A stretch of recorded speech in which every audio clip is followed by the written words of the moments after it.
Et laisse-moi te dire, pendant que nous avançons, une des plus grandes clés de l'onction, c'est ta soif. Combien vous savez, avec les années, vous avez sûrement découvert que ce ne sont pas les intestins qui boivent l'eau, c'est la soif qui boit l'eau.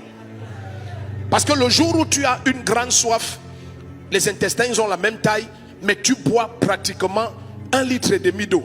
Mais le jour où ta soif est tellement petite, on te donne un verre d'eau, tu ne parviens pas à finir. En réalité, ce n'est pas ton intestin qui a rétréci, c'est juste ta soif qui n'était pas en place. Donc c'est la mesure de ta soif qui va recevoir ce soir. Ta manière de dire amen n'était pas claire. Ésaïe 44, mettez ça à partir du verset 3. Le Seigneur dit: je répandrai les eaux sur la terre assoiffée. Ici dans cette version on dit le sol altéré. Ça veut dire, et il dit, et des ruisseaux sur la terre desséchée. Je répandrai mon esprit.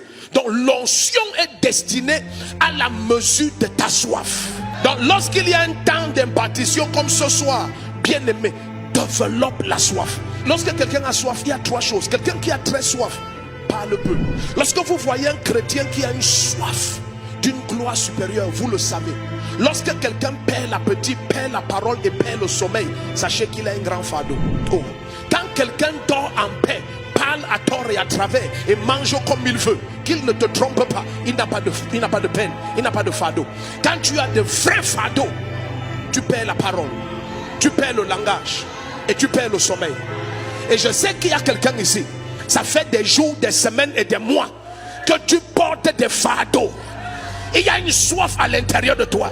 Tu es fatigué du niveau où tu te trouves.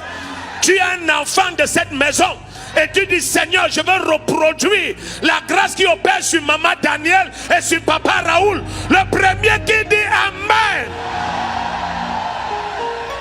Dans Isaïe 55, à partir du verset 1, il dit: venez aux eaux, vous qui avez soif. Et c'est terrible de voir que des gens font des transactions d'argent autour de l'onction, parce que le Seigneur prévient qu'on ne pèse pas de l'argent pour cela. Il dit: vous tous qui avez soif, venez aux eaux. Même celui qui n'a pas. Église de réveil. Voici ça ici. Vous tous qui avez soif, venez où? Aux eaux. Même celui qui n'a pas d'argent. Mais bien aimé, parce que tu n'as pas d'argent, ça ne veut pas dire que tu ne vas pas acheter. Ça veut dire qu'il y a une autre monnaie céleste qui a plus de valeur que l'argent terrestre. C'est la soif.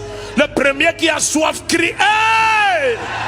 Regardez comment Jésus valide ça. Allez dans Jean chapitre 7 verset 37. Le dernier jour de la fête, le grand jour, Jésus debout s'est écrié: que celui qui a soif, qu'il vienne à moi.